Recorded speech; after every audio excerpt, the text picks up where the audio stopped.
ओम नमः शिवाय। शिव महापुराण अध्याय 30 ज्ञानोपदेश। भगवान शंकर तो चेतन स्वरूप छे। तेओ जाणी ले छे के आ माणस जगतનું કલ્યાણ ઈચ્છે છે ત્યારે એની કામનાઓ પૂરી થાય છે। જીવ દૈહિક સંબંધથી પરતંત્ર બનીને અને કષ્ટોને પ્રાપ્ત કરે છે। જ્યારે તે શિવ કૃપાથી સ્વતંત્ર થાય છે ત્યારે કોઈ કષ્ટ એને સ્પર્શી શકતું નથી। જીવાત્મા અમર છે, એને કોઈ શસ્ત્ર કાપી શકતું નથી। અગ્નિ એને બાળી શકતો નથી, વાયુ એને સૂકવી શકતો નથી।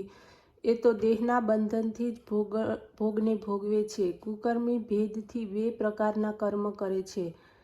લોક નિંદનીય સર્વ કુકર્મ છે। આ પ્રકારના કર્મોનું માયા દ્વારા બંધન કેવળ જીવાત્માને હોય છે, જે પ્રકૃતિ પ્રમાણે જ ઉપાધિરૂપ બનીને વ્યાપક થાય છે। પ્રકૃતિને સ્વભાવ કહે છે। સર્વના સ્વભાવ અદ્ભુત પ્રકારના હોય છે।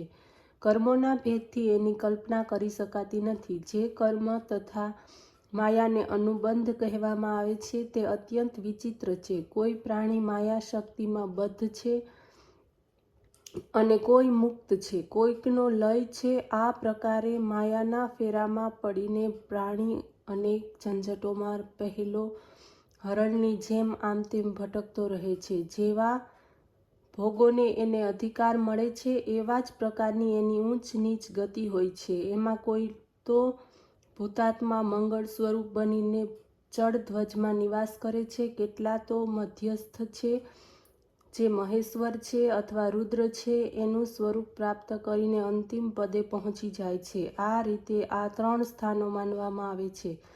સર્વના ઉપર પરમાત્મા, મધ્યમાં અંતરાત્મા અને અડધા ભાગમાં આત્મા હોય છે। એ જ રીતે સદાશિવ સર્વથી ઉપર, મધ્યમાં પિતામહ બ્રહ્મા, નીચે વિષ્ણુ, કોઈક વળી શિવને અંતરાત્મા માને છે। સર્વત્ર વિદ્યુમાન પ્રતિષ્ઠિત આત્મા જ શિવ છે।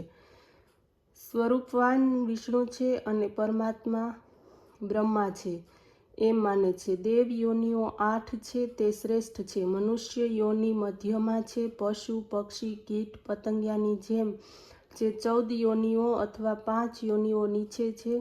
ઉચ્ચતમ હોવા છતાં પણ યોનિઓની પ્રાપ્તિ કેવી રીતે તે મનુષ્યોને આધીન છે। સારા કર્મો કરશે તો ઉચ્ચ યોનિમાં, નીચ કર્મ કરશે તો નીચ યોનિમાં જશે। આ રીતે કર્મ દ્વારા ઊંચ નીચ પદ મળે છે। સત્ય, રજ અને તમ આ ત્રણ ગુણોથી ત્રિગુણાત્મક યોનિઓ પ્રાપ્ત થાય છે।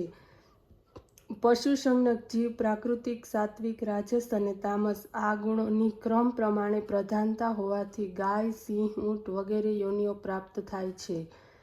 આ જ રીતે પક્ષી, સર્પ, કુર્મી, કીટ, પતંગ વગેરેની યોનિઓને સમજવી જોઈએ। સમસ્ત ગુણોના સ્વામી સગુણ નિર્ગુણ સચ્ચિદાનંદ મૂર્તિ કેવળ એક જ શિવ છે।